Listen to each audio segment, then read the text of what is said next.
नमस्ते जी, मैं हूं मधुमेह स्पेशलिस्ट डॉक्टर निखिल प्रभु और आज के इस वीडियो में मैं आपको एक खास टॉपिक के बारे में जानकारी देने वाला हूं। आज का मेरा टॉपिक है कि हाइपोथायरॉयडिज्म क्या होता है। आप सभी जानते ही होंगे और बहुत बार आपने सुना भी होगा थायराइड हुआ करके।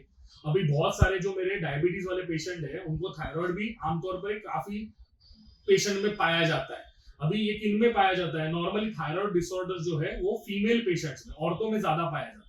अभी आप ऐसा समझ लीजिए कि 10 में से एक औरत को थायराइड डिसऑर्डर होता है, वो शायद हाइपोथायराइड, और उसमें भी हाइपोथायराइड मोर कॉमनली है, हाइपरथायराइड कम है कंसिडरेबली। तो ऐसा समझ लीजिए कि अगर हाइपोथायराइड हो और थायराइड कंट्रोल में ना हो तो उससे इंसुलिन रेजिस्टेंस भी बढ़ता है और शुगर कंट्रोल रखना भी डीरेंज हो जाता है। मतलब ऐसा समझ लीजिए कंट्रोल शुगर का भी पाना ना मुश्किल हो जाता है। तो इसलिए थायराइड भी डायबिटीज पेशेंट में भी बहुत इंपॉर्टेंट है। तो आज के इस टॉपिक में हम लोग इसी बारे में जानेंगे कि हाइपोथायराइड होता क्या है और उसको उसके सिम्टम्स क्या है, उसको कैसे कंट्रोल करना है, और कुछ काम चीजें जो आपको नॉर्मली डॉक्टर्स नहीं बताते वो भी चीजें मैं इस वीडियो में आपको बताने वाला हूँ। तो चलिए आइए जानते हैं, इस वीडियो को शुरू करते हैं। अभी सबसे पहला चीज है थायराइड होता क्या है। तो थायराइड ये गले में एक ग्रंथि होती है, ठीक है, बटरफ्लाई शेप ग्रंथि होती है। ये T3 और T4 ये दो हार्मोन्स बनाती है। अभी ये T3 और T4 जो हार्मोन्स है इसके रिसेप्टर बॉडी के हर एक ऑर्गन पे रहते हैं, और ऐसा समझ लीजिए कि thyroid hormone basal metabolic rate control करता है। मतलब आप जो भी खाना खाते हो उसका जो ऊर्जा है उसका वितरण का जो रेट है ना वो थायराइड हार्मोन्स कंट्रोल करते हैं। मतलब अगर लेमन की लैंग्वेज में समझाया जाए तो ऐसा समझ लीजिए कि जैसे एक गाड़ी में एक्सीलेटर काम करता है वैसे बॉडी में थायराइड काम करता है कि एक्सीलेटर जोर से दबाए गाड़ी जोर से भागने लगेगी, एक्सीलेटर धीमा कर देंगे तो गाड़ी स्लो हो जाएगी। अभी हाइपोथायराइड का मतलब है गाड़ी स्लो हो जाना। मतलब समझ लीजिए ये ग्रंथि जो है थायराइड की ये कम काम कर रही है, कम T3 T4 बन रहा है और इसके कारण आदमी स्लो हो गया। तो जब भी स्लो होगा तो क्या सिम्टम्स आएंगे? थकावट लगी रहेगी, जो खाना खा रहे हैं वो हजम नहीं होगा, वजन बढ़ने लग जाएगा, सुस्ती आने लग जाएगी, बाल झड़ने चालू हो जाएंगे, पेट पथरियों का मूवमेंट कम हो जाएगा, कॉन्स्टिपेशन हो जाएगा, पेट साफ नहीं होगा, बॉडी पे सूजन आना चालू हो जाएगा, चिड़चिड़ापन, इरिटेबिलिटी हो जाएगी, कभी कभार में डिप्रेशन वाले फीचर्स भी हो जाएंगे। अगर महिलाओं में है तो महीना आगे पीछे जाना भी आम समस्या है थायराइड में। इसके अलावा बॉडी एनर्जी जनरेट नहीं कर पाएंगी तो ठंड लगना भी, मतलब ठंड बर्दाश्त नहीं हो पाएगी, कोल्ड इंटॉलरेंस होने लग जाएगा, मेमोरी वाली चीजें, भूलने वाली चीजें हो जाएंगी। तो ऐसा समझ लीजिए ये सब चीजें कि गाड़ी स्लो हो गई है। ये ध्यान में आया? तो ये हो गया हाइपोथायराइड के फीचर्स, मतलब क्या सिम्टम्स रहते हैं। अभी जब भी हम लोग थायराइड को ट्रीट करते हैं तो हम लोग बेसिकली क्या करते हैं कि यहाँ पे जो गले में ग्रंथि में T3 T4 हार्मोन्स बनते हैं वो बनना कम हो गए तो सीधा बना बनाए बाहर से दे देते हैं। तो थायराइड का ट्रीटमेंट मतलब आपको दवाई नहीं दे रहे, हम लोग हार्मोन रिप्लेस कर रहे हैं। मतलब जो यहाँ नहीं बन रहा है सीधा बना बनाया हुआ बाहर से दे रहे हैं। तो जब भी आप वो बाहर से ले लोगे तो ब्लड में वापस से थायराइड की T4 की मात्रा ठीक हो जाएगी, अपना ब्रेन सेंस कर लेगा कि चलो अच्छा चल रहा है। अभी इसमें भी ना एक चीज आपको ध्यान देनी है, मैंने काफी सारे पेशेंट्स में भी देखा है कि सर मुझे हाइपोथायराइड है या हाइपरथायराइड है, कैसे पता चलेगा? तो पहले तो एक चीज समझ लीजिए, हाइपोथायराइड का मतलब है कि ये गले में ग्रंथि है, थायराइड वो कम काम कर रहा है। तो T3 T4 हार्मोन्स है ना वो यहाँ बनते हैं, और जो हम लोग रिपोर्ट निकालते हैं उसमें TSH लिखा रहता है, वो ना एंटीरियर पिट्यूटरी ग्लैंड बनाता है। मतलब ये थायराइड ग्लैंड को अपना दिमाग जहां से कंट्रोल करता है वो हिस्सा ना TSH बनाता है। TSH का मतलब है थायराइड स्टिमुलेटिंग हार्मोन। अभी समझ लीजिए ये ग्रंथि काम करना कम कर दे तो अपना ब्रेन सेंस कर लेता है कि ये ग्रंथि काम कम कर रही है, T3 T4 कम हो गया है, तो ये ग्रंथि को चालना देने के लिए, उत्तेजना देने के लिए हमारा ब्रेन ऊपर से पिट्यूटरी ग्लैंड के जरिए थायराइड स्टिमुलेटिंग हार्मोन बढ़ाता है।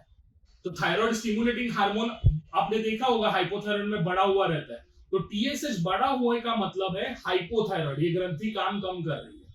इसमें काफी सारे लोग ना कंफ्यूज हो जाते हैं, मैंने पेशेंट को भी देखा है और कुछ डॉक्टर्स को भी देखा है कि इसमें थोड़ा कंफ्यूजन हो जाता है।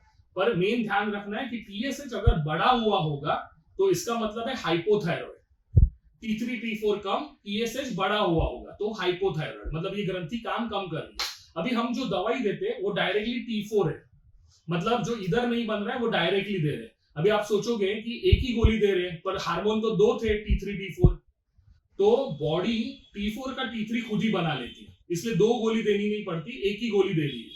अभी समझ लीजिए यहाँ पे ये ग्रंथि कम काम कर रही थी, समझ लो इसको 100 यूनिट बनाना था, ये बना रही है 75, तो मैंने 25 की गोली दे दी, तो अभी वो 25 की गोली खा ली है, तो वो पेट में से खून में जाएगी और मात्रा बराबर वापस ऊपर आ जाएगी, तो अपना ब्रेन सेंस कर लेगा, चलो ये ग्रंथि वापस काम करने लग गई है। तो जो उसने भेजा था TSH, थायराइड स्टिमुलेटिंग हार्मोन, वो नीचे आने लग जाएगा। तो जैसे हम लोग गोली देते हैं वैसे वो TSH नीचे आने लगता है और फिर यू थायराइड मतलब नॉर्मल रेंज में थायराइड TSH आ जाता है। अभी ये ट्रीटमेंट जो रहता है इसमें कुछ कुछ चीजें मेन महत्व की आपको जाननी जरूरी है। अभी थायराइड हार्मोन जो है उसका हाफ लाइफ 7 दिन का रहता है।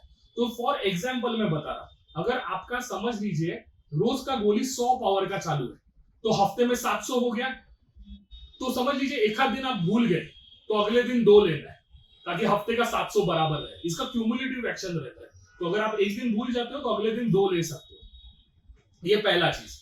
अभी थायराइड गोली खाने के बाद कम से कम आपको पौना घंटा से 1 घंटा गैप रखनी है, मतलब सुबह में खाली पेट 7 बजे ले ली गोली, तो ऐसा समझ लीजिए पौने 8 बजे तक फिर नाश्ता करना है, उसके पहले नहीं करना है। अगर कुछ भी आप खाना खा लेते हो या चाय पी लेते हो या नाश्ता पी लेते हो, तो उसको 10 से 15% डोज ना, ऐसा समझ लीजिए वो थायराइड का गोली का वो खाने को चिपक के चला जाता है। तो ऐसा अगर समझ लीजिए रोज चाय पी लिया तो रोज 10-15% कम हो गया, तो हफ्ते भर में पूरा गोली कम हो जाएगा। जहां 700 जाना चाहिए था वहां रोज 15-15 कम हो गया, तो समझ लीजिए 600 ही गया। तो ऐसे पेशेंट में TSH नॉर्मल नहीं आता। तो 2 चीजें आपको मेन पहले ध्यान रखनी है, एक तो थायराइड का एक गोली अगर भूल गए तो अगले दिन 2 लेना है, और दूसरा चीज है कि 1 घंटे का गैप रखना बहुत जरूरी है। अभी जो एक गोली भूल गए तो अगले दिन 2 लेना है, उसमें ना एक चीज बहुत जरूरी है। अभी थायराइड है ना, वो अपना ना हार्ट रेट वगैरह भी बढ़ाता है। तो जिनको जो पेशेंट्स को हार्ट रेट है, मतलब हार्ट के रिलेटेड इश्यूज है, या कोई एल्डरली पेशेंट्स है, मतलब जिनका बुजुर्ग पेशेंट है, तो उनमें ना एक दिन भूल गए तो भी 2 लेने की जरूरत घाई नहीं करनी है, वो आपको डॉक्टर से पूछना है। क्योंकि अगर आपने गलती से ज्यादा गोली ले ली और हार्ट रेट बढ़ गया तो कुछ हानिकारक इफेक्ट भी हो सकता है। पर ये किसके लिए, जिनको हार्ट का बीमारी है और एल्डरली पेशेंट्स रहेंगे उन पे। नॉर्मल जो यंग पेशेंट्स है जिनको कोई बीमारी वगैरह नहीं, सिर्फ थायराइड है, उनके लिए एक दिन भूल गए तो आप दूसरे दिन 2 ले लेंगे तो काम हो जाएगा। अभी ये हो गया T3 T4 का, आप लोगों को ध्यान में आ गया होगा। अभी TSH जो है ना, ये चेंज होने में कम से कम 4 से 6 हफ्ते लगते हैं, मतलब 1 से 1.5 महीना लगता है। तो अगर समझ लीजिए आपका मैंने गोली बढ़ा दिया है कोई भी पेशेंट का, तो वापस उसको टेस्ट करने के लिए मिनिमम 1 से 1.5 महीने बाद, 4 से 6 हफ्ते बाद ही TSH चेक करना है, क्योंकि TSH एंटीरियर पिट्यूटरी से आता है, तो वो उतना टाइम लगता है नेगेटिव फीडबैक मैकेनिज्म के लिए और उसका रिजल्ट आने के लिए।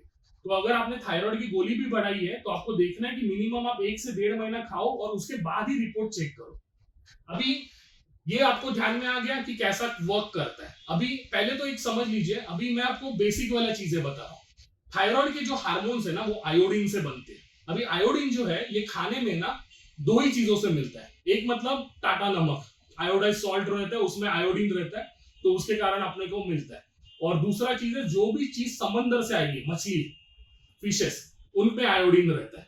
वो वेजिटेरियन डाइट में तो मछली का सवाल ही कट हो गया, तो सिर्फ टाटा नमक ही बचा, समझ रहे हो। तो वेजिटेरियन डाइट वालों के लिए टाटा नमक लेना बहुत जरूरी है, क्योंकि उसमें आयोडीन मिलता है और आयोडीन से ही T3 और T4 हार्मोन्स बनते हैं। अगर आयोडीन ही नहीं मिले तो T3 T4 कहां से बनेगा, समझ रहे हो। तो मेन पहला रॉ मटेरियल आयोडीन है, तो वो मिलना चाहिए।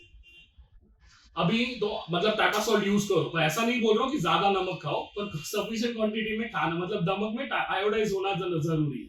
अब वो काला नमक वगैरह नहीं खाना जिनको थायराइड है। अभी इसके अलावा और एक चीज जो मिस कर जाते हैं पेशेंट्स, ऐसा समझ लीजिए मेरे को काफी पेशेंट्स पूछते हैं कि क्या थायराइड में क्या डाइट करना चाहिए।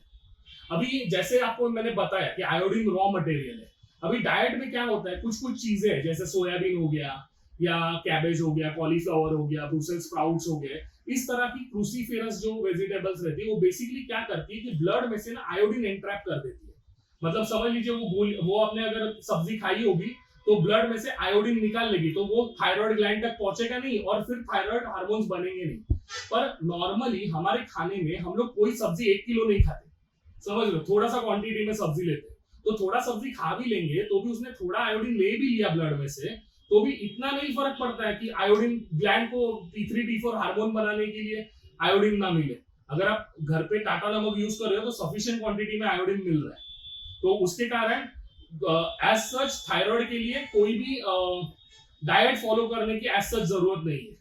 तो मैं तो सीधा पेशेंट को बोलता हूँ कि थायराइड के लिए ज्यादा कुछ डाइट करने की जरूरत नहीं, आपको फोकस करना है तो वजन कम करने के लिए वेट लॉस वाला प्लान पे ज्यादा फोकस करो, तेल वेल ये सब तेल कम कर दो, मैदा वैदा चीजें हैं, चावल है, ये सब चीजें कम करो। तो थायराइड के लिए स्पेशल एक अलग से डाइट की कोई जरूरत नहीं है एज सच। अभी इसके अलावा भी आजकल आपने देखा होगा कोई कोई पेशेंट्स में टीपीओ एंटीबॉडीज मिलती है, ऑटो इम्यून थायराइड आपने देखा होगा, हाइपोथायराइड। हम ये सारी चीजें हाइपोथायराइड के बारे में बात कर रहे हैं। मैं गॉइटर और हाइपरथायराइड के बारे में एक अलग से वीडियो बनाऊंगा, अगर आपकी इच्छा हो तो मुझे कमेंट में बताना। और जिनको जिनको डायबिटीज और हाइपोथायराइड है और थायरोक्सिन की कोई थायरोनॉम या ऐसा कोई गोली थायरोक्सिन का सुबह में खा रहे हैं तो वो भी मुझे कमेंट में जरूर बताइएगा। अभी एक लास्ट वाला पॉइंट बता रहा हूँ, ये जो एंटीबॉडीज रहती है, अभी मैंने जैसे बोला कि आयोडीन के मॉलिक्यूल ज्वाइन होते हैं और T3 T4 हार्मोन्स बनता है। अभी ये टीपीओ थायरोपेरोक्सिडेज जो एंजाइम है उसके कारण ये दोनों ज्वाइन होके हार्मोन बन रहे हैं। तो अगर समझ लीजिए ये चीज ये एंजाइम के ऊपर ही एंटीबॉडीज हो गई तो ये कभी भी आयोडीन को ज्वाइन करके T3 T4 हार्मोन बना नहीं पाएगा। तो अगर आपका ऑटो इम्यून जो एंटीबॉडीज रहता है वो अगर पॉजिटिव रहेगा तो ये एक्चुअली वो एंजाइम नष्ट कर रहा है, तो इसलिए फाइनल प्रोडक्ट T3 T4 नहीं बनेगा। और ऐसे पेशेंट्स में नॉर्मली जनरली ये ऑटो इम्यून लाइफ लॉन्ग वाला ही रहता है और आपको most probably life long supplemental therapy बाहर से लेना पड़ता है, मतलब दवाई। तो ये हो गया आज का रफ आइडिया मैंने देना था आपको कि थायराइड के बारे में कि हाइपोथायराइड क्या होता है।